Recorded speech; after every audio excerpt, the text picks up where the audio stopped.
নবীজি মসজিদের ইমাম, মসজিদে নববীর ইমাম, নবীজি মসজিদে নববীর খতিব, নবীজি প্রধান বিচারপতি।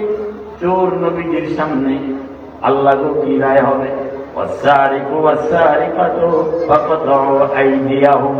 চোর হোক চুরনি হোক 2 হাত কেটে দাও। কি বুঝা গেল? নবীজি বিচারপতি। কথা কয় না? কথা বুঝছেন? বিচার করা কি তবলিগের কাজ না রাষ্ট্রের কাজ? কথা বুঝছেন? নবীজির সামনে মার্ডার কেসের আসামি, কোরআনের আয়াত কুতিবা আলাইকুমুল কিসাসু ফিল কাতলা, কিসাস হত্যার বদলে হত্যা। নবীজি রায় দিলেন হত্যার বদলে হত্যা, গর্দান উড়াইয়া দাও। এটা কি তবলিগওয়ালার কাজ না রাষ্ট্রপতির কাজ, রাষ্ট্রের কাজ, বিচারপতির কাজ? সুতরাং বোঝা গেল নবীজি মসজিদের ইমাম খতিব, নবীজি বিচারক, নবীজি রাষ্ট্র পরিচালক। বদরের যুদ্ধে, বদরের জিহাদে নবীজি চিফ কমান্ডার, ওহুদের জিহাদে নবীজি চিফ কমান্ডার, খন্দক, খাইবার, তাবুক, মক্কা স্বাধীনতা আন্দোলন নবীজি চিফ কমান্ডার। সুবহানাল্লাহ। যুদ্ধের ময়দানের লড়াকু শহীদ। সুবহানাল্লাহ। যুদ্ধের ময়দানে নেতৃত্ব দানকারী লড়াকু সৈনিক। ওহুদেই তো দান শহীদ হয়েছে যুদ্ধের ময়দানে। ওহুদেই তো লোহার করা কপালে ঢুকা রক্তাক্ত হয়েছেন নবীজি যুদ্ধের ময়দানে আহত হয়েছেন। নবীজি যুদ্ধের ময়দানে লোহার টুপি পরেছেন, যুদ্ধের পোশাক পরেছেন, হাতে তরবারিও নিয়েছেন। ওই সময় নবীজির ভাষা ছিল ক্বালা রাসূলুল্লাহ সাল্লাল্লাহু আলাইহি ওয়াসাল্লাম আনা নবিয়ুল মালহামা, আমি যোদ্ধা নবী, আমি যোদ্ধা নবী, রাহমাতুল লিল আলামিন। ক্ষেত্র বিশেষ বেঈমানের সামনে তিনি যোদ্ধা নবী। আনা নবিয়ুল মালহামা, আমি যোদ্ধা নবী। ইয়ারা হাজরিন, নবীজি মসজিদের ইমাম, নবীজি বিচারক, নবীজি রাষ্ট্রপতি, নবীজি জিহাদ আন্দোলনের সিপাহ সালার, চিফ কমান্ডার। আবার নবী মুহাম্মদুর রাসূলুল্লাহ সাহাবীর অবস্থা, আবু বকর কোরআনের হাফেজ, ওমর কোরআনের হাফেজ, ওসমান কোরআনের হাফেজ, আলী কোরআনের হাফেজ, যায়েদ বিন সাবিত কোরআনের হাফেজ। এইভাবে উলুমুল কোরআনের মধ্যে 40 জন হাফেজ সাহাবীর নাম উল্লেখ করা আছে। আবার নবীর স্ত্রী আয়েশা সিদ্দিকা কোরআনের হাফেজা, আয়েশা সিদ্দিকা কোরআনের হাফেজা। আবার নবীর সাহাবী ছাত্র আব্দুল্লাহ ইবনে আব্বাস কোরআনের শ্রেষ্ঠ মুফাসসির। আল্লাহু আকবার বলেন। আব্দুল্লাহ ইবনে আব্বাস শ্রেষ্ঠ মুফাসসির। আবার নবীর ছাত্র আবু হুরায়রা শ্রেষ্ঠ মুহাদ্দিস। আবার নবীর ছাত্র আব্দুল্লাহ ইবনে মাসউদ শ্রেষ্ঠ মুফতি। এইভাবে মহিলাদের মধ্যে শ্রেষ্ঠ মুহাদ্দিস আয়েশা সিদ্দিকা। আয়েশা সিদ্দিকা কি বুঝলেন? নবী মাদ্রাসাও চালাইছেন। কি বুঝলেন? নবী মসজিদও চালাইছেন, মসজিদও চালাইছেন, মাদ্রাসাও চালাইছেন, রাষ্ট্রও চালাইছেন, বিচার কার্য চালাইছেন। আবার নবী তাবলীগ, দাওয়াত ও তাবলীগেরও কাজ করেছেন। আবার নবী কদ আফলাহা মান যাক্কাহা, তাজকিয়া নয় আত্মশুদ্ধিরও কাজ করেছেন। নবীর যত কাজ উম্মতের তত কাজ, নবীর যত কাজ উম্মতের তত কাজ। নবীর মতে যার মত সে হইল উম্মত। ও প্যারা হাজরিন, ইসলামী ইবাদতকে ভাগ করবেন না। তাবলীগও চলবে, খানকাও চলবে, মাদ্রাসাও চলবে, মসজিদও চলবে, ওয়াজ মাহফিলও চলবে, জিহাদও চলবে। এই রাষ্ট্রে বাকি আছে ইসলামকে রাষ্ট্রীয়ভাবে শক্তিশালী করা। সুতরাং আগামীর সুযোগ সব মুমিনকে ঐক্যবদ্ধ হয়ে কাজে লাগাতে হবে। কথা বুঝতেছেন আপনারা? ঐক্যবদ্ধ হয়ে কাজে লাগাতে হবে স্বার্থের জন্য। বা যারা সেকুলার পন্থী আপনাদের প্রতিদ্বন্দ্বী হবে, আমরা তাদের সাথে সুআচরণের মাধ্যমে বুঝিয়ে শুনিয়ে কাজে লাগাবো, হিকমতের সাথে কাজ করব ইনশাআল্লাহ। অপশক্তি চাইবে না এই দেশে ইসলাম জিন্দা হোক, অপশক্তি চাইবে না এই দেশে ইসলাম শক্তিশালী হোক। কিন্তু এর মধ্য দিয়েই আমাদেরকে কাজ এগিয়ে নিয়ে যেতে হবে। রাজি আছেন তো ইনশাআল্লাহ? চোখ দেখলেও বোঝা যায় সে আমার কথা বুঝে কি বুঝে না, মনোযোগ আছে কি নাই। যেহেতু কোরআনের আয়াত থেকে আলোচনা, আপনি অমনোযোগী হলে আল্লাহর কোরআনের সাথে বেয়াদবি হওয়ার সম্ভাবনা আছে। আশা করি এতটুকু বেয়াদবি আমার বাংলাদেশের মানুষ করে না, কোরআনের প্রতি শ্রদ্ধা ছিল। মক্কা 13 বছর নির্যাতিত হলেন, অত্যাচারিত হলেন। মক্কার 13 বছরের বর্ণনা দেওয়া শুরু করলে আলোচনা এই জায়গায় শেষ। বাদ মক্কার জীবন। জনাবে মুহাম্মদুর রাসূলুল্লাহ সাল্লাল্লাহু আলাইহি ওয়াসাল্লাম আল্লাহ তাআলার আদেশে রাতের অন্ধকারে মক্কা ছেড়ে মদিনার দিকে রওনা। কার আদেশ? আল্লাহ। মাতৃভূমি ইসলামের জন্য অনেক সাহাবী জীবন দিল, নির্যাতিত হলো। মুহাম্মদুর রাসূলুল্লাহ অত্যাচারিত হয়েছেন, লাঞ্ছিত হয়েছেন। আল্লাহ মদিনা যাওয়ার আদেশ করলেন। রাসূলুল্লাহ সাল্লাল্লাহু আলাইহি ওয়াসাল্লাম মদিনায় চলে গেলেন। সকল সাহাবীদেরকে আদেশ করলেন, তোমরাও মদিনায় চলে যাও। যারা মক্কার বাসিন্দা, মক্কার স্থায়ী বাসিন্দা, সকলকে আদেশ করলেন, নারী পুরুষ কোনো ভেদাভেদ নাই, মদিনায় চলে যাও। চলে গেলেন মদিনায়।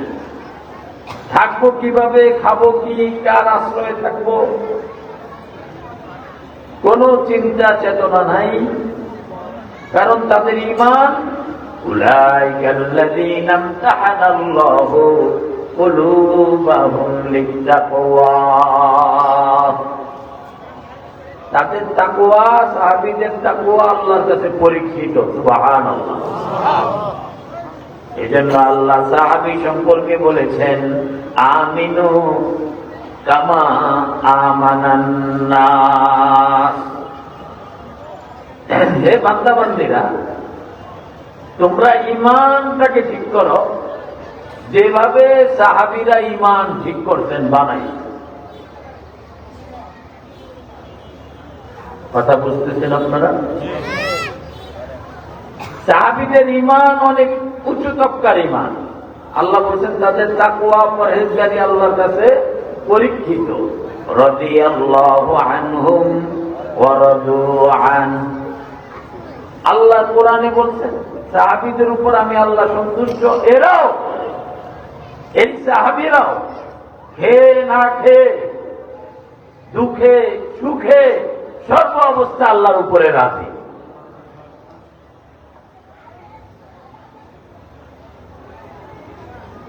চলে গেলেন মদিনায়, সব সাহাবী চলে গেল। কিছু সাহাবী আটকায়া গেছে। তৎকালীন যুগে, সেই 1450 বছর আগের কথা, ওই সময় তৎকালীন যুগে মানুষের বাহন ছিল ঘোড়া, গাধা, উট। আমাদের দেশে আপনারা যদি চিন্তা করেন, অসুস্থ মানুষ রিক্সায়ও বসতে পারে না, অ্যাম্বুলেন্স লাগে। তো তৎকালীন যুগে তো অ্যাম্বুলেন্স ছিলই না, গাড়ি 4 চাকার গাড়ি তো ছিল না। ফলে মাজুর, অসুস্থ কিছু মানুষ, তারা সফরে অক্ষম, চলাফেরায় অক্ষম হওয়ার কারণে ঘোড়া, গাধা, উটের উপর আরোহণ করে সে মদিনায় যাবে, এটাতে তাদের জন্য কঠিন বিষয় ছিল। তাই তারা মক্কায় অনিচ্ছা সত্ত্বে, মন থাকা সত্ত্বেও যাওয়ার মতো উপযুক্ত না হওয়ায় আটকায়। কাফেররা এত অসভ্য, এদের লজ্জা শরম নাই, মায়া দয়াও নাই। এই বয়স্ক বা অসুস্থ বা দুর্বল কিছু মহিলাও আটকায় গেছে বাপের ঘরে, স্বামীর ঘরে। নিজে ঈমান আনছে, স্বামী ঈমান আনে না, এভাবে আটকায় গেছে। কিন্তু মক্কার রাসূল তো চলে গেছেন মদিনায়। মক্কার লোকগুলো এরা নির্যাতিত, মুসলিমরা নির্যাতিত। যুগে যুগে মুসলিমরাই নির্যাতিত হয়েছে। মক্কার এই মুসলিমগুলো সংখ্যালঘু হিসাবে নির্যাতিত। আমাদের দেশে হিন্দু সম্প্রদায় আছে, আওয়ামী লীগের যুগে এরা আমাদের চাইতে অনেক ভালো ছিল। অনেক ভালো ছিল না? অনেক ভালো ছিল, এখনো ভালো আছে। যদিও দুই একটা গত কয়েকদিন আগে ময়মনসিংহে ভালুকাতে এটা অনাকাঙ্ক্ষিত। আমাদের মুরব্বীরা, বাংলাদেশের ওলামায়ে কেরাম তীব্র নিন্দা জানিয়েছে এই ঘটনার পরিপ্রেক্ষিতে। হেফাজতে ইসলাম তীব্র নিন্দা জানিয়েছে এই ঘটনা।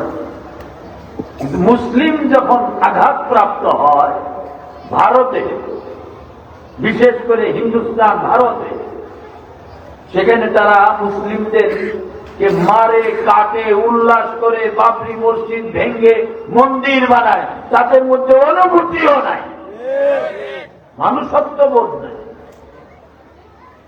অনুরূপ এই আধুনিক যুগে যদি মানুষের অবস্থা, ধর্মীয় মানুষের অবস্থা, হিন্দুদের অবস্থা এরকম হয়, তাহলে মক্কায় কেমন ছিল, যেটাকে বর্বর যুগ বলা হয়। মক্কাটাও হিন্দুস্তানের হিন্দুত্ববাদের আগ্রাসনে কবজায় ছিল। কাবা শরীফের ভিতরে বাহিরে মূর্তি শুনছেন না আপনারা? তাহলে মূর্তি মসজিদে কাবার মধ্যে ঢুকাইল কারা? হিন্দুরা।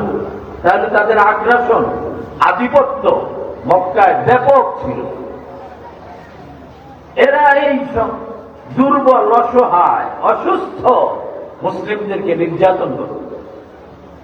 ফলে তারা অসহায় হয়ে মক্কার মুসলিমরা আল্লাহর কাছে দোয়া করতেছে, রব্বানা, কোরআনের আয়াত, রব্বানা আখরিজনা মিন হাযিহিল ক্বরয়াতিল যালিমি আহলুহা।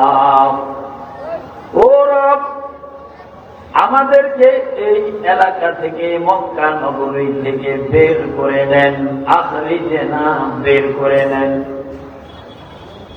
মিন হাযিহিল ক্বরয়া, এই গ্রাম থেকে, এলাকা থেকে। আয-যালিমি আহলুহা, যেই এলাকার মানুষগুলো জালেম। ওয়াজআল লানা মিন লাদুনকা ওয়ালিয়া, আমাদের জন্য আপনার পক্ষ থেকে একজন অভিভাবক পাঠান, একজন অভিভাবক পাঠান।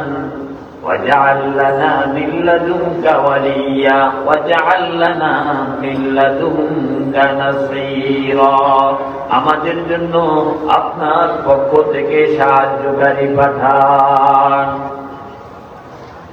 6 বছর যাবৎ দোয়া চলত। মদিনায় রাসূল কয় বছর ছিলেন? 10। ভুলে গেলে হবে না, কোরআন বুঝতে একটু দিমাগ খরচ করে। 6 বছর যাবৎ দোয়া। আল্লাহ তাআলা নবী মুহাম্মদুর রাসূলুল্লাহ সাল্লাল্লাহু আলাইহি ওয়াসাল্লামকে মক্কা জিয়ারতের স্বপ্ন দেখাইলেন।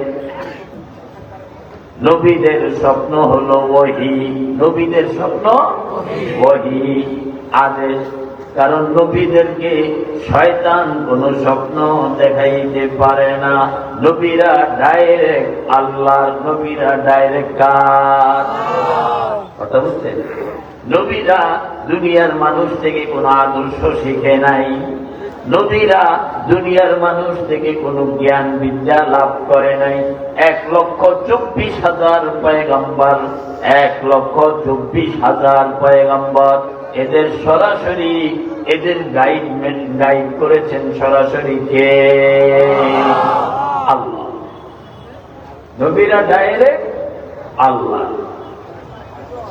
এই বিষয়টা আলোচনা সামনের আয়াতে আসবে, এই জন্য আমি আর এখানে আলোচনাটা ঢুকেছি। আল্লাহর নবী ফজরের নামাজের পর অভ্যাস অনুযায়ী সাহাবীদেরকে জিজ্ঞাসা করলেন, সাহাবীরা তোমাদের কোনো স্বপ্ন আছে কি? দেখে থাকলে মনে থাকলে বলো, আমি নবী তোমাদের স্বপ্নের তাবির করে দেই। সুবহানাল্লাহ। সাহাবীরা চুপ।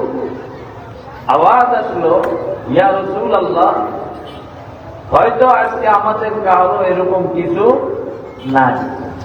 নবীজি তখন বললেন, আমি তো স্বপ্ন দেখেছি বাইতুল্লাহ জিয়ারত। সুবহানাল্লাহ। বাইতুল্লাহ জিয়ারত জিয়ারত আমি স্বপ্ন দেখেছি। সাফা মারওয়া সাই, এক কথায় উমরা হজ। কি হজ? উমরা হজ। সাহাবীরা বুঝে ফেলছেন আল্লাহ তাআলা নবীকে বাইতুল্লাহ যাওয়ার আদেশ হয়ে গেছে, কিন্তু হিজরত করে আসছেন। অবস্থাটা ছিল খুব ভয়ানক। 70 জন যুবক। কতজন? 70 জন সশস্ত্র ক্যাডার নবীজির বাড়িটাকে বেষ্টনী করে ফেলছে, এবং এই বাড়িতে, নবীজির বাড়িতে আসার বের হওয়ার যত অলি গলি রাস্তা, সম্ভাবনাময় রাস্তা আছে, সব জায়গায় তারা পাহারাদারি নিয়ন্ত্রণ নিয়ে নিছে। আজকে শেষ রাত্রিতে, গভীর রাতে মুহাম্মদকে হত্যা করবে। নাউযুবিল্লাহ। দোষ কি? লা ইলাহা ইল্লাল্লাহ, লা ইলাহা ইল্লাল্লাহ। দোষ এটাই। কথা বুঝতে পারছেন? জিবরিল এসে বললেন, নবী বাহিরের অবস্থা কি কিছু জানেন? কয় না। আপনাকে তো ঘেরাও করে ফেলছে, গভীর রাতে আপনার উপর আক্রমণ হবে। নবী বললেন, করণীয় কি? কারণ নবীদেরকে গাইড করেন কে? কথা বলতে আমাদের কাছে জিবরাইল আসবে না যে তোমারে পুলিশে বেষ্টনী দিতে। আমার কত ধরনের মানুষ আমাদেরকে ঘেরাও করে, কিছু রাজনীতিবিদরাও ঘেরাও করে কি করে? আল্লাহ নবীর যুগে নবীর দুশ্মনী করছে কাফেররা, আর এই যুগে আমাদের দুশ্মনী করে একদল মুসলমানরা রাজনীতির নামে।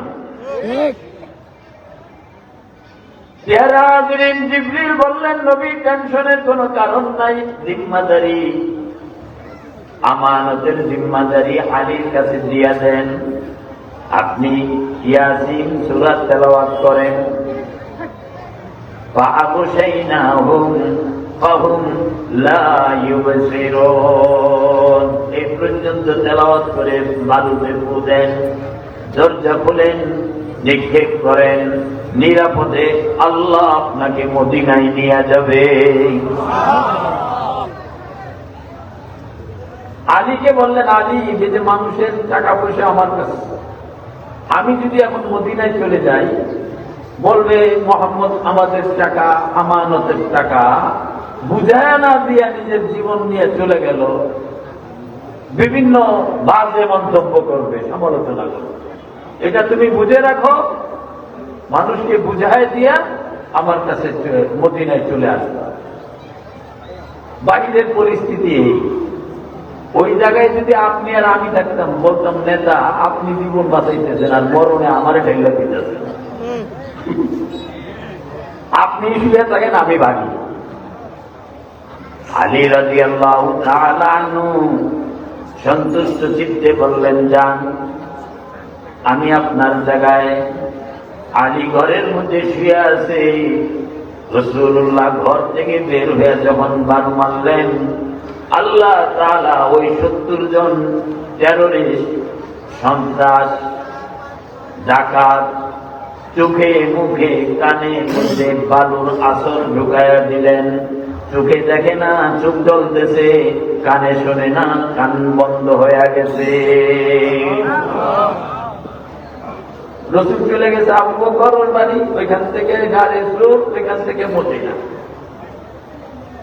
আলী ভিতরে, শয়তান ভাই ক্লাব কি ভিতরে তো মোহাম্মদ নাই, তো কে কইছে নাই, তো যাই দেখো চাদর উঠে দেখে আলী শুয়ে। আলীকে বাঁচাইলেন কে? জোরে বলেন না, বাঁচাইলেন কে?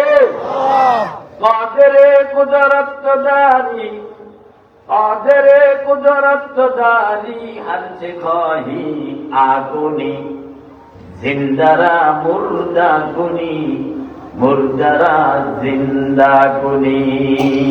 জীবিতকে মারেন আল্লাহ, মৃতকে জীবন জীবন দান করেন আল্লাহ। মুহাম্মদুর রাসূলুল্লাহ সাল্লাল্লাহু আলাইহি ওয়াসাল্লামের কিছু সাহাবী মক্কায় আটকায় গেছে, দোয়া করতেছেন। রাসূল স্বপ্ন দেখেছেন, আদেশ হয়ে গেছে মক্কায় যাওয়ার।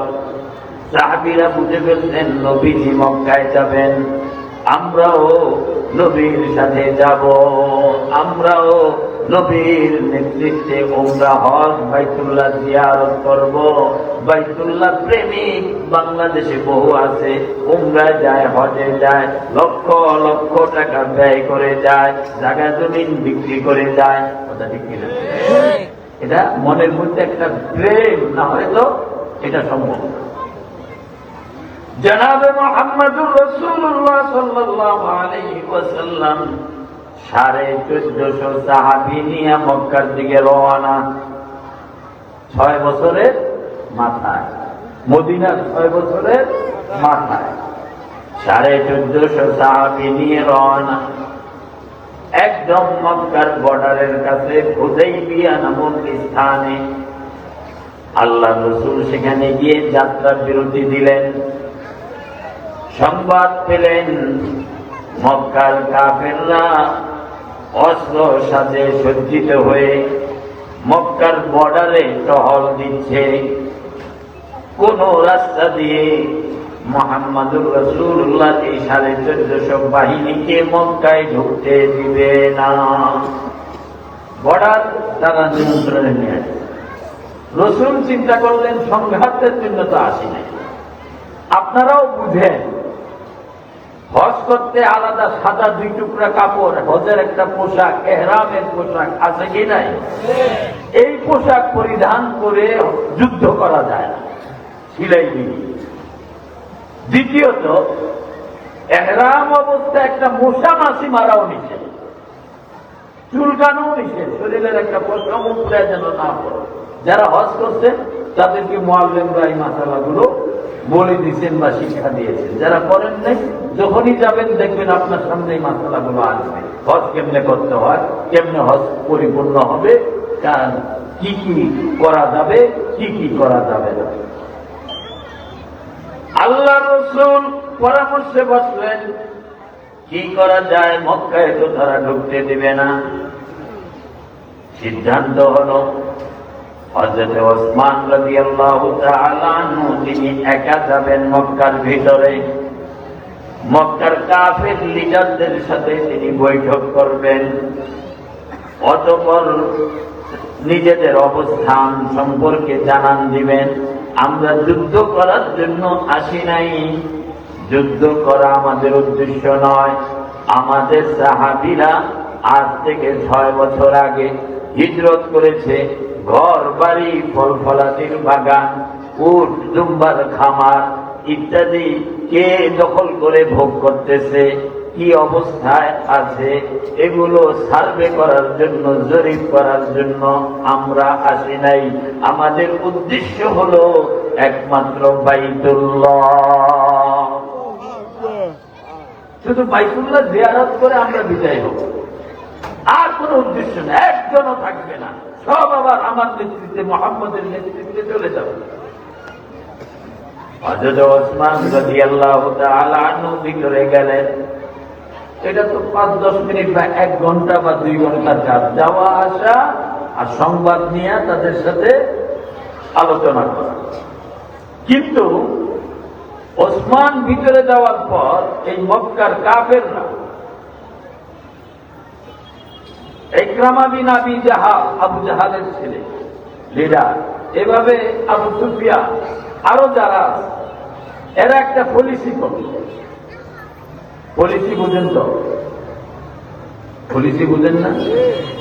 ষড়যন্ত্র করলো বা চক্রান্ত করলো বা একটা পরিকল্পনা করলো, ওসমানকে চা খাওয়ায়, গাওয়া খাওয়ায়, খেজুর খাওয়ায়, দেখা করে, মুসাফা করে সময়টাকে লম্বা করতে। আর হুদাইবিয়া নামক স্থানে 1450 সাহাবী সেখানে একটা সংবাদ পৌঁছায়া দিছে, ওসমান নাই, ওসমান শহীদ। এটা আবার ওসমান হাদির কথা না, এটা কোন ওসমান? খলিফা, তৃতীয় খলিফা হযরতে ওসমান, রাসূলের জামাতা হযরতে ওসমান। নামে নামে এই ওসমান হাদির কাজের মিল আছে, কথা বুঝতে পারছি? সে ওসমানও শহীদ, এই শরীফ ওসমান হাদিও শহীদ। আল্লাহ তাদেরকে জান্নাতের আলা মাকাম নসিব করুন। এই ওসমান হাদিকে জান্নাতের আলা মাকাম নসিব করুন। হিন্দুত্ববাদ বড় খতরনাক। মক্কায় হিন্দুত্ববাদের আগ্রাসন ছিল, মক্কায়। ওই যে এক কথায় আপনারা বুঝেন যে মসজিদের ভিতরে যখন মূর্তি, কাবার ভিতরে কয়টা? একটা দুইটা না, ভিতরে বাহিরে চতুর্পাশে 360টা। 360। তাহলে বুঝেন যে তাদের আধিপত্য কেমন ছিল। আমি যদি কোরআন থেকে আপনাদেরকে আরো রেফারেন্স দিতে যাই যে হিন্দুদের আধিপত্যের মধ্যে কারা লিডার ছিল, তাহলে আলোচনাটা আবার আরেক দিকে লম্বা হয়ে যায়। কিন্তু এক কথায় একটাই, যেটা হিন্দুত্ববাদের আগ্রাসনের শিকার ছিল। এই বাংলাকে জুলাই আগস্টের বিপ্লবের মাধ্যমে এবং দেশবাসীর ঐক্যবদ্ধ আন্দোলনের মাধ্যমে আল্লাহ তাআলা হিন্দুত্ববাদের আগ্রাসন থেকে বাংলাকে মুক্তি দান করেছে। কিন্তু এখনো আমরা মুক্ত হই নাই। এই দেশের খুনিরা, ফেসিবাদের দোসররা, ভারতের দালালেরা এখানে খুন করে ভারতে গিয়ে নিরাপদ আশ্রয় তারা বসবাস করে। এটাই প্রমাণ যে ভারত বাংলাদেশকে যেভাবে গ্রাস করেছে, এই বাংলাকে ধ্বংস করতে চায়। মূল টার্গেট হলো তাদের ইসলাম দেশপ্রেমিক লোকগুলোকে ধ্বংস করা। ইসলাম এবং দেশপ্রেমিক লোকগুলোকে ধ্বংস করা। এজন্য কোরআনের অনেক আয়াত, কোন দিকে বাস করব, আমি আমার লাইনেই থাকি। প্যারা হাজিরিন, ওসমান শহীদ জনাবে মুহাম্মদুর রাসূলুল্লাহ সাল্লাল্লাহু আলাইহি ওয়াসাল্লামের কাছে খবর আসে। কোরআন শরীফের আয়াত, লাকাদ রাদিয়াল্লাহু আনিল মুমিনিন ইয ইউবাইউনাকা তাহতাশ শাজারা। আল্লাহ তাআলা বলেন, লাকাদ রাদিয়াল্লাহু আনিল মুমিনিন, ওই মুমিনদের প্রতি অবশ্যই আল্লাহ সন্তুষ্ট। ইয ইউবাইউনাকা তাহতাশ শাজারা, যেই মুমিনরা গাছের নিচে আপনার সাথে অঙ্গীকার করেছে। সুবহানাল্লাহ। খবরটা পাওয়ার সাথে সাথে রাসূল গাছের নিচে ছিলেন, বসে বসে। 1450 সাহাবী, শুধুমাত্র একজন কম, ওসমান, তিনি মক্কায়। আল্লাহ রাসূল বললেন, হে সাহাবীরা, সফর সাথীরা, আমার সামনে তোমরা সমবেত হও। যতই ব্যস্ততা থাকুক, আল্লাহ রাসূলের আদেশ অমান্য করা যায় না, কাল বিলম্ব করাও যায় না। সব সাহাবীরা রাসূলের সামনে এসে বসে গেল। সব সাহাবীরা রাসূলের সামনে এসে বসে গেল। রাসূলুল্লাহ সাল্লাল্লাহু আলাইহি ওয়াসাল্লাম বললেন, সাহাবীরা, পরামর্শক্রমে ওসমানকে পাঠিয়েছিলাম আমাদের এই যাত্রার সংবাদ নিয়ে দিয়ে, বাইতুল্লাহ জিয়ারতের সংবাদ দিয়ে। তারা আমার ওসমানকে শহীদ করে দিয়েছে। ওসমান শহীদ। আসলে এটা হলো তাদের একটা পলিটিক্স। উদ্দেশ্য হলো এই সংবাদটা যখন মুহাম্মদের কানে যাবে তখন হয়তো মুহাম্মদ এবং তার অনুসারীরা যে মক্কা খুব হার্ড লাইনে আছে, কোন ছাড় দিচ্ছে না, ওসমানকে হত্যা করেছে, আমরাও যদি নিরাশ্রয় হেরামের পোশাক পরা এই মাসালার উপর যদি আমরা বসে থাকি তাহলে আমরা এইভাবে যদি আমরা ঢুকতে চাই আমাদেরকেও তারা মারবে, কাটবে, হত্যা করবে। ভয়ে মুহাম্মদ সহ বাকি অনুসারীরা মদিনায় চলে যাবে, অথবা অথবা এই ওসমানের হত্যার কথা শুনে মুহাম্মদ এবং তার অনুসারীরা আরো উজ্জীবিত হবে জিহাদি প্রেরণা। যদি তারা ওসমানের হত্যার সংবাদে উজ্জীবিত হয়, সংগ্রামী হয়, আন্দোলনমুখী হয়, তাহলে আমরা তাদের সাথে দ্বিতীয় পলিসি যে একটা সন্ধি চুক্তি করব, ওসমানকে ছেড়ে দেব। যদি ভাইয়া যায় তাহলে তো বুঝলাম ভয় পাইছে ওসমান শহীদ। কথা বুঝতেছেন আপনারা? ওসমান শহীদ যাকে মাথায় একটা জিনিস রাখবেন, ওসমান হাদি শহীদ হয়েছে, এরকম বহু ওসমান হাদি বাংলাদেশে আছে। এক ওসমান হাদিকে শহীদ করে কাফেররা, কিরাররা, খুনিরা, বেঈমানরা ক্ষান্ত হয়ে বসে থাকবে। এই জল্পনা কল্পনা যদি মনের মধ্যে স্থান দেন, একে একে সমস্ত মুমিনদেরকে শাহাদাত বরণ করতে হবে। এইরকম পরিকল্পনা সেই 1450 বছর আগে মদিনার 6ষ্ঠ বছরে। যদি রসুল সহ অনুসারীরা চলে যায় তাহলে ওসমান শেষ। আল্লাহ রসুল বললেন ওসমানকে শহীদ করে দিয়েছে সাহাবীরা, আমি তোমাদেরকে যুদ্ধ করার জন্য আনি নাই, আমি বাইতুল্লাহ জিয়ারতের স্বপ্ন দেখেছি, জিহাদ করার আদেশ আমার উপরে হয় নাই, মক্কা দখল করার আদেশ, এই জন্য আমি আসি নাই, এই আদেশে আসি নাই, শুধুমাত্র বাইতুল্লাহ জিয়ারত করে চলে যাব। তারা আমার ওসমানকে শহীদ করে দিয়েছে। ও সাহাবীরা, তোমরা যুদ্ধের সরঞ্জাম নিয়ে আসো নাই, যুদ্ধের প্রস্তুতি নিয়ে আসো নাই। তোমরা যদি মদিনায় চলে যেতে চাও তাহলে মদিনায় চলে যাও। পৃথিবীর কোন দেশ যদি নিরাপদ মনে করে অন্য দেশে চলে যেতে চাও, আমি মুহাম্মদ অনুমতি দিচ্ছি, চলে যাও। তবে আমি মুহাম্মদুর রাসূলুল্লাহ, আল্লাহর রাসূল বলেন, আমি মুহাম্মদের সিদ্ধান্ত হলো আমি একাই, তোমরা যদি সব চলে যাও আমি একাই আমার ওসমানের রক্তের বদলা নিব। কি বুঝলে? উম্মতের প্রতি দরদি নবী, এটা ইসলাম। দেশত্ববোধ এবং ইসলামের কারণে যদি কোনো ভাই শহীদ হয়, এই শহীদের রক্তের বদলা নেওয়াও ইসলাম। এটা কোনো সন্ত্রাসী নয়, জঙ্গি নয়, টেরোরিজম নয়, এটা মুসলমানের জানমালের নিরাপত্তার সবক ইসলাম।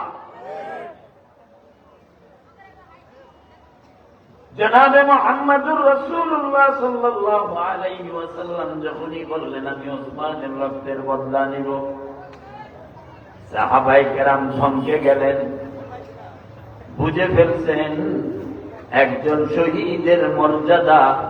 নবী তার জীবনকে বাজি রাখতেছেন, নবী তার জীবনকে বাজি রাখতেছেন, নবী জীবন দিবেন, রক্ত দিবেন। একজন শহীদের রক্তের মর্যাদার কত দাম আল্লাহর কাছে। আমার রক্ত তো রক্ত, আপনার রক্ত তো রক্ত। ওসমান হাদি যে শহীদ হলো তার রক্ত রক্ত, মুজাহিদদের রক্ত রক্ত। বেশ কম আছে কি নাই? সব রক্ত একরকম না। সুদখোরের রক্ত রক্ত, ঘুষখোরের রক্ত রক্ত। পেয়ারা হাজিরিন, সাহাবায়ে কেরাম বললেন, ইয়া রাসূলুল্লাহ, আপনার জীবন, আপনার মরণ আপনি মৃত্যুর সাথে পাঞ্জা লড়বেন, মৃত্যুকে সামনে নিয়ে সামনে এগিয়ে যাবেন, জীবন বাজি রাখবেন, আর আমরা আমাদের জীবন নিয়ে নিরাপদ দেশে চলে যাব। আপনার জীবনের চাইতে কি আমাদের জীবনের দাম বেশি নাকি? আমরা তো আমাদের জীবনকে তুচ্ছ মনে করি। ও রাসূল, আমরা পৃথিবীর কোথাও যেতে চাই না, আমরা আপনার ছায়াতলে থাকতে চাই। আমরাও আপনার সাথে একত্রতা ঘোষণা করলাম, আমরাও আপনার নেতৃত্বে ওসমানের রক্তের বদলা নিব। সাথে সাথে রাসূল হাত বাড়ায় দিলেন, বায়াত, অঙ্গীকার। কথা বুঝতেছেন? অঙ্গীকার, হাত বাড়ায় দিলেন। আপনারা দেখবেন পীর সাহেবদের দরবারে যাদের আসা যাওয়া মুরিদ বানায় কেমনে, দেখছেন না? যারা দেখছেন তারা তো দেখছেন। ইসলাহে নফস, তাজকিয়ায়ে নফস, আত্মশুদ্ধি, জিকির আজকার, প্রথমত তওবা করা, কিছু আমি আর মিথ্যা বলবো না, চুরি করবো না, ইত্যাদি ইত্যাদি বিশ্বাস বলে, মুরিদও বলে, এইভাবে মুরিদ বানায়। এটা সেই অঙ্গীকার না রাসূলের হাতে হাত দিয়া কালিমা পড়ছে, সেই অঙ্গীকার নয়। এরা 1450 সাহাবী, বুঝতে হবে এরা আগ থেকেই মুসলমান। এরা উমরা, হজ, বাইতুল্লাহ জিয়ারত করার জন্য নবীজির নেতৃত্বে আসছে। নবীজি হাত বাড়িয়ে দিলেন, অঙ্গীকার করো ওসমানের রক্তের বদলা। এই অঙ্গীকার হলো বাইআত আলাল জিহাদ, জিহাদের বায়াত, আন্দোলনের বায়াত, সংগ্রাম করার বায়াত।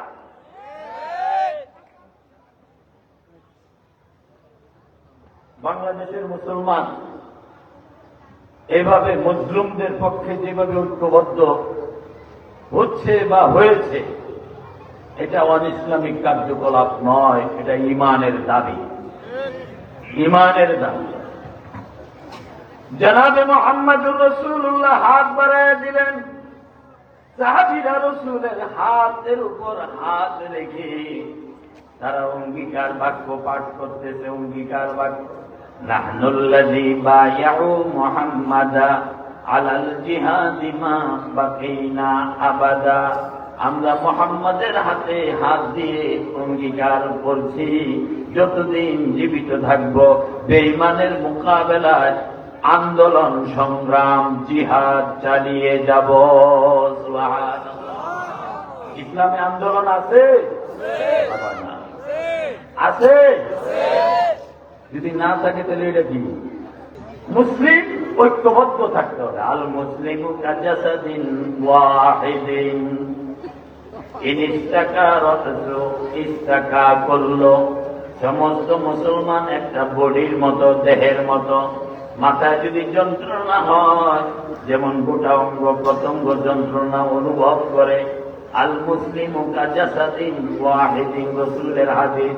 মুসলিম একটা বডির মতো, কোন একটা মুসলমান আক্রান্ত হবে, গোটা মুসলিম মুমিন যারা, তারা অন্তরে ব্যথা অনুভব করবে। শরীফ ওসমান হাদির ক্ষেত্রে তো তারই তো বহি প্রকাশ, এটা তারই বহি প্রকাশ।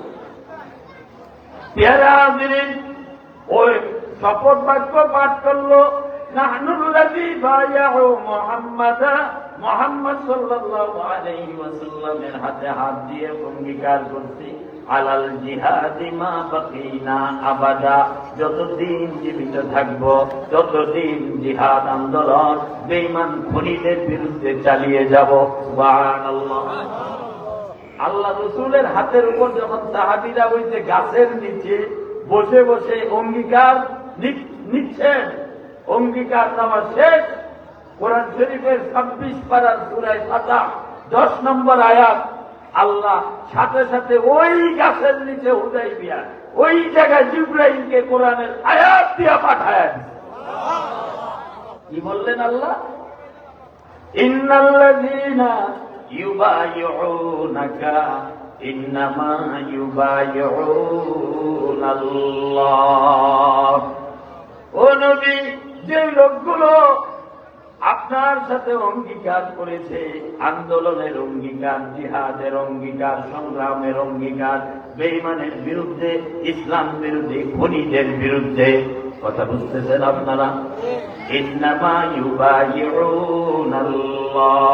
এই অঙ্গীকার বাহ্যিক রূপে যদিও আপনার হাতে হাত দিয়া, বাস্তবে আমি আল্লাহর সাথে।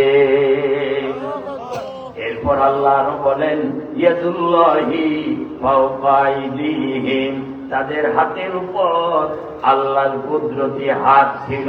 সুবহানাল্লাহ। তাহলে সূরা ফাতহার 10 নম্বর আয়াত আন্দোলন, সংগ্রাম, জিহাদ খুনিদের বিরুদ্ধে, দেশের চক্রান্তকারীদের বিরুদ্ধে, ফ্যাসিবাদের বিরুদ্ধে, আর এইভাবে অমুসলিমদের আধিপত্যের বিরুদ্ধে এই আন্দোলন সংগ্রাম, এটা আল্লাহর আদেশ, নবীর সুন্নাহ, এটা সন্ত্রাস নয়, এটাই বাস্তব দেশপ্রেমের কাজ। এরপর আল্লাহ সতর্ক করতেছে, হে সাহাবীরা, 1450 জিহাদের অঙ্গীকার করছো, ফামান নাকাসা ফাইন্নামা ইয়ানকুসু আলা নাফসি, যে ব্যক্তি এই অঙ্গীকার, জিহাদের অঙ্গীকার ভঙ্গ করবে, এই অঙ্গীকারের ভঙ্গ করার পরিণাম তার উপরেই, নিজের উপরেই বাড়াবে। অর্থাৎ ঐক্যবদ্ধ আন্দোলন থেকে যদি সরে যাও, ভবিষ্যতে তোমার খবর আছে, দুনিয়াও আখেরাতেও, দুনিয়াও আখেরাতেও। ওমান আওফা বিমা আহাদা আলাইহুল্লাহ, আর যে ব্যক্তি আল্লাহর সাথে কৃত অঙ্গীকার পূরণ করবে, ফাসায়ুতিহি আজরান আযীমা, আল্লাহ উত্তম প্রতিদান, প্রতিফল দান করবেন। জুলাই বিপ্লবের পরে, জুলাই আগস্টের বিপ্লবের পরে এই পর্যন্ত বাংলার জাতি ইসলামের পক্ষে, দেশ প্রেমের পক্ষে, স্বাধীনতার পক্ষে যেভাবে ঐক্যবদ্ধ, এই ঐক্যবদ্ধ যদি থাকে, ইনশাআল্লাহ আগামীর বাংলা হবে ইসলামের বাংলা, আগামীর বাংলাদেশ হবে কোরআন সুন্নাহর বাংলাদেশ। ওলামায়ে কেরাম ঐক্যবদ্ধ, ইসলাম ঐক্যবদ্ধ। আমি তো আমার মসজিদেও বলেছি, আগামী নির্বাচনে বাংলাদেশের কত মানুষ জানি বেঈমান হয়ে যায়, কারণ ইসলামী দল ঐক্য। কথা ঠিক আছে কিনা? ইসলাম ঐক্য, সুতরাং ইসলাম ছাড়া অন্যদিকে যাওয়ার রাস্তা নাই, সুযোগটা বন্ধ হয়ে গেছে। যদি এরা বিক্ষিপ্ত থাকতো, তাহলে আপনি হয়তো মাসালা ঘোরানোর সুযোগ থাকতো। যেহেতু বিক্ষিপ্ত নয়, সেহেতু ইসলামের পক্ষেই থাকতে হবে। পেয়ারা হাজিরিন, এই আয়াত নাযিল হয়ে গেল। রাসূলুল্লাহ সাল্লাল্লাহু আলাইহি ওয়াসাল্লাম যখন আয়াত তেলাওয়াত করলেন, সাহাবায়ে কেরামের দিলটা ভরে গেল। কেন ভরে গেল? সাহাবায়ে 1450 সাহাবী, তাদের দিল ভরে গেল। ইয়াদুল্লাহি ফাওকা আইদিহিম, আল্লাহ বলছেন নবীর হাতের উপর আমাদের হাত, আমাদের হাতের উপর আল্লাহর কুদরতি হাত। সুবহানাল্লাহ। দিল ভরে যাওয়ার কথা না? নবীর হাতের উপর আমাদের হাত, আমাদের হাতের উপর আল্লাহর কুদরতি হাত, জীবন দিয়া দিব। আরো ওই যে কোরআনের আয়াত আছে না, ওয়াইদা তুলিয়াত আলাইহিম আয়াতুহু যাদাতুহুম ঈমানা, সাহাবীদের সামনে কোরআনের আয়াত তেলাওয়াত করলে ঈমান আরো বেড়ে যেত। সাহাবীদের মনোভাব এমন হয়ে গেল, জিন্দা কুনি আফয়ে তো অর্ব খুশি ফেদায়ে তো জাশুদা মুবতলায়ে তো হর জিগুনি রেজায়ে তো, জাশুদা মুবতলায়ে তো হর জিগুনি রেজায়ে তো। আল্লাহ জীবিত রাখলেও তোমার, মারলেও আমি শাহাদত বরণ করব, তাও তোমার, তোমার যা মনে চায় তুমি তা করো। আমি তো আমার না, আমি কার? জোরে কর না জয় বাংলা? কালিমা তুইয়া খালি আলাদিন জয় বাংলা ব্যাক করে দিল। আমি কার? ভিতরে একটা রূহ আছে, আল্লাহ হুকুম। ইয়াসআলুনাকা আনির রূহ কুলির রূহু মিন আমরি রাব্বি। নবী আপনাকে জীবন কি জিনিস, রূহ কি জিনিস প্রশ্ন করবে। আপনি বলবেন জীবন বা রূহ, আরবিতে বলে রূহ, বাংলা হলো জীবন, জান। এই জান এটা আল্লাহর একটা হুকুম মাত্র, হুকুম মাত্র, আর কিচ্ছু না। এটা দেখা যায় না, ছোঁয়া যায় না। ডাক্তাররা যতই মেশিন ফিট করুক, চলে যাওয়ার হুকুম যখন হবে চলেই যাবে। দেখা যায় না, ছোঁয়া যায় না। এটা আল্লাহর হুকুম। এটা যতক্ষণ আপনার বডিটা আল্লাহর হুকুম অনুযায়ী থাকবে, আপনাকে গুলি করলেও আপনি তৎক্ষণাৎ মরবেন না। আপনার হার্ট ব্লক হয়ে গেল, আপনার জান, মানে আপনি এক কথায় মরবেন না, দেহ তরতাজা। আর এটা যখন বের হয়ে যাবে, গোটা বডি ফিট বের হয়ে গেছে জান, এটারে আর ঠিক করার কোন সুরত নাই। তাহলে যেই জান আল্লাহ দিচ্ছেন, আল্লাহ নিয়ে নেন, তাহলে কি বুঝা গেল? আমি কার? কথা ঠিক? আমি তো আমার না, আমি আমার না, আমি আল্লাহ। কাদেরে কুদরত দারি বর কামাল, আনতা রব্বি আনতা হাসবি জুল জালাল, আনতা রব্বি আনতা হাসবি জুল জালাল, তুহি কাদের জলিলুল্লাহ জাহাদার, বাহর হালে তুহি মেরা নিগাহবান। সাহাবীরা আনন্দিত, আমাদের হাতের উপর আল্লাহর হাত। সুবহানাল্লাহ, আমাদের হাতের উপর আল্লাহর হাত। রাসূলুল্লাহ সাল্লাল্লাহু আলাইহি ওয়াসাল্লাম এই আল্লাহর হাত, সাহাবীদের এই আনন্দ, জীবন উৎসর্গ আনন্দের সাথে এইটাকে রাসূল উপলব্ধি করে দেখলেন যে এরা তো এই 1450, এরা তো এই ফজিলতের অন্তর্ভুক্ত হয়ে গেল। ওসমান কোথায়? ঘটনা বুঝেন নাই? ওসমান তো এখনো মক্কায়। ওসমান কোথায়? মক্কায়। ওসমান তো আর বাইয়াত নিতে পারে নাই, কিন্তু আয়াত তো নাজিল হয়ে গেছে। আল্লাহ রসুল বললেন, সাহাবীরা তোমরা সাক্ষী থাকো, আমি মুহাম্মদ আমার ওসমানকে আয়াতের ফজিলত থেকে হারাইতে চাই না। আল্লাহু আকবার। ইয়াদুল্লাহি ফাওকা আইদিহিম, আমি আমার ওসমানকে আয়াতের ফজিলত থেকে বঞ্চিত করতে চাই না। ওসমান যদি এই মজলিসে থাকতো, অবশ্যই আমি মুহাম্মদের হাতে হাত দিয়ে জিহাদের বাইআত, আন্দোলনের বাইআত, সংগ্রামের বাইআত গ্রহণ করত। আমি আমার ডান হাতটাকে মুহাম্মদের হাত বানাইলাম, আর আমার বাম হাতটাকে আমি এই মুহূর্তের জন্য, কিছু সময়ের জন্য ওসমানের হাত বানাইলাম। আল্লাহু আকবার। আমি আমার ডান হাতটাকে মুহাম্মদ নিজের হাত বানাইলাম, আর এই হাতটাকে, বামটাকে আমি ওসমানের হাত বানাইলাম। আমার ওসমানকে এই ফজিলত থেকে আমি বঞ্চিত করতে চাই না। ওসমানের হাতটা আমি মুহাম্মদের হাতের উপরে রাখলাম। এখন তোমরা যেই বাক্যে অঙ্গীকার গ্রহণ করেছ, আমার জুবানটা এই মুহূর্তের জন্য আমি ওসমানের জুবান বানাইলাম। আল্লাহ, আমার জুবানটা এই মুহূর্তের জন্য আমি ওসমানের জুবান বানাইলাম। আমি ওসমান হইয়া ওসমানের পক্ষ থেকে বলতেছি, নাহনুল্লাযী বায়াউ মুহাম্মাদা, নাহনুল্লাযী বায়াউ মুহাম্মাদা আলাল জিহাদি মা বাকিনা আবাদা। আমি ওসমান হয়ে বলতেছি, যতদিন জীবিত আছি বেঈমানের মোকাবেলায় জিহাদ চালিয়ে যাব। গুরুত্ব আছে কি নাই? ইসলামে কোরআনে আছে কি নাই? যারা এই বাংলা শরীফ ওসমান হাদির প্রেমিক বা তার কথা, তার শাহাদাতে যারা ব্যথিত, আন্দোলনমুখী, জানাজা অংশগ্রহণ করেছে বা চোখের পানি ফেলেছে বা অন্তরে ব্যথা দুঃখ অনুভব করেছে, এরা সবাই আল্লাহ তাআলা তাদের ঈমানটাকে আরো মজবুত করে দিক বলে আমি, আরো জোরে বলেন আমিন।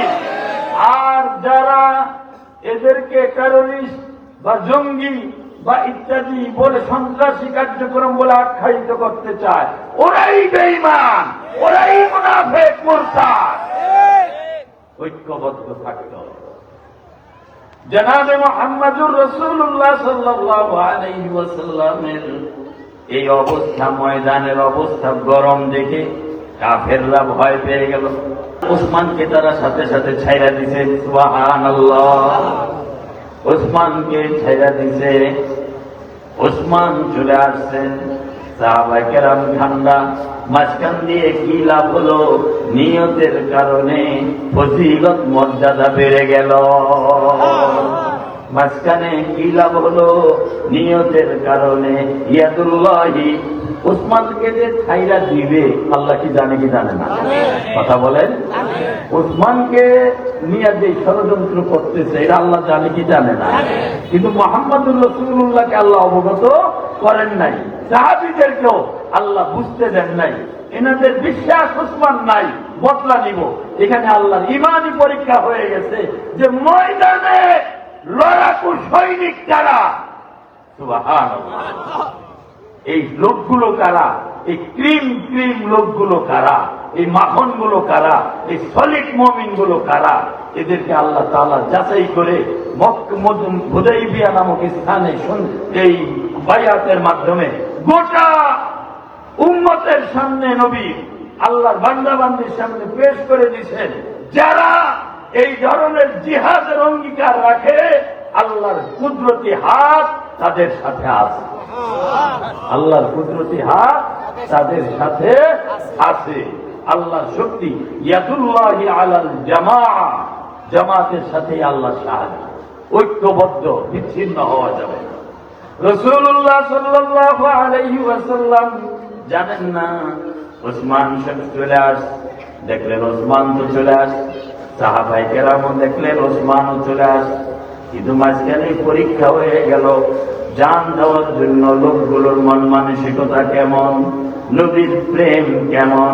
ইশকে মাহবুবে খোদা জিস দিল মে হাসিল নেহি লাখো মুমিন হো মগর ঈমান কামিল নেহি। जुबा से कह दिया ला इलाहा तो किया हासिल, दिलो निगाह मुसलमानी तो कुछ भी नहीं। কথা হচ্ছে নবীর প্রেম, নবীর আদর্শ খেলাফে পয়গম্বর কাছে রাহগুজি কে হরগিজ বমঞ্জিল না খাহাদ রসি। নবীর সাথে যাদের সম্পর্ক আর কাজের মিল হবে না, নবীর সাথে যাদের সম্পর্ক আর কাজের মিল হবে, দুই দলের মধ্যে বেশ কম আছে কি নাই? বেশ কম আছে না? বেশ কম আছে। একদল লোক গান শুনলে মজা পায়, আরেকদল লোক গান শুনলে চেতা যায়। কথা ঠিক না?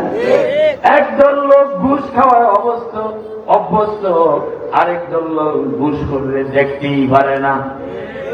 বেশকম আছে কি নাই? ইমানের কারণে জনাবে মুহাম্মদুর রাসূলুল্লাহ সাল্লাল্লাহু আলাইহি ওয়াসাল্লাম আল্লাহ তাআলা বুঝায় দিলেন ওসমান নাই, বায়াত হয়েছে, নিয়তের কারণে মর্তবার মর্যাদা বেড়ে গেছে। সুতরাং হে মুসলমান, হে গাজীপুরবাসী যুবক ভাইয়েরা, আপনারা এই জুলাই আগস্টের বিপ্লব ঘটায়া এই দেশে মানুষকে স্বাধীনতা, ইসলামকে স্বাধীনতা এবং নিরাপত্তা এনে দিয়েছে। এই স্বাধীনতা আর নিরাপত্তা ধরে রাখাও ঈমানি দায়িত্ব। ঐক্যবদ্ধ থাকতে হবে। নিজেদের মধ্যে কিছু দিনের ইখতিলাফ মতানৈক্য যদি থাকে বিসর্জন দিয়ে ইসলামের সাথে, জাতির সাথে আমাদেরকে ঐক্যবদ্ধ থাকতে হবে। ঐক্যবদ্ধ যদি থাকি ইনশাআল্লাহ, আয়াতের শেষ অংশ ওয়াসায়ুক্তিহি আজরান আযীমা, আমি আল্লাহ উত্তম প্রতিদান দান করব, উত্তম প্রতিদান দান করব। যে বাতাস বাংলাদেশে চলছে, আগামীর বাংলাদেশ নিঃসন্দেহে ইসলামের বাংলাদেশ। এজন্য ইসলামের হয়ে সবাই ঐক্যবদ্ধভাবে কাজ করব। তন্ত্র মন্ত্র অনেক কিছু দেখেছি। আপনার জিম্মাদারি আছে ইসলাম দিয়ে দেশ সাজানো। নবীর যেমন জিম্মাদারি ছিল, নবীজি মসজিদের ইমাম, মসজিদে নববীর ইমাম, নবীজি মসজিদে নববীর খতিব, নবীজি প্রধান বিচারপতি। চোর নবীজির সামনে আল্লাহ গো কি রায় হবে? والسارق والسارقة فاقطعوا أيديهما, চোর হোক চুরনি হোক দুই হাত কেটে দাও। কি বোঝা গেল? নবীজি বিচারপতি। কথা কয় না? কথা বুঝছেন? বিচার করা কি তবলিগের কাজ না রাষ্ট্রের কাজ? রাষ্ট্রের কাজ। কথা বুঝছেন? নবীজির সামনে মার্ডার কেসের আসামি, কোরআনের আয়াত কুতিবা আলাইকুমুল কিসাসু ফিল কাতলা, কিসাস হত্যার বদলে হত্যা। নবীজি রায় দিলেন হত্যার বদলে হত্যা, গর্দান উড়াইয়া দাও। এটা কি তবলিগওয়ালার কাজ না রাষ্ট্রপতির কাজ, রাষ্ট্রের কাজ, বিচারপতির কাজ?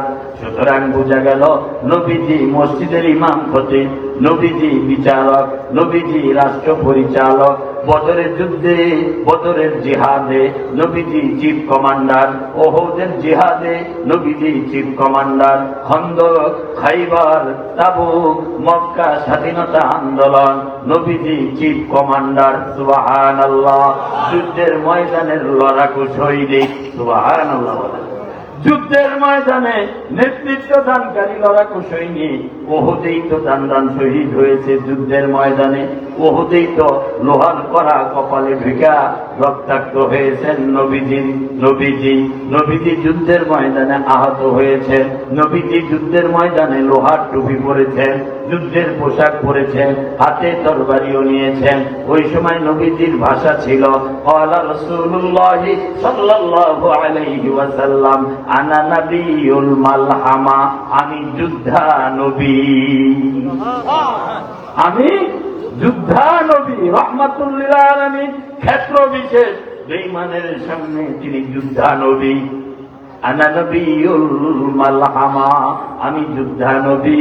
ইয়ারা হাজরিন, নবীজি মসজিদের ইমাম, নবীজি বিচারক, নবীজি রাষ্ট্রপতি, নবীজি জিহাদ আন্দোলনের সিপাহ সালার, চিফ কমান্ডার।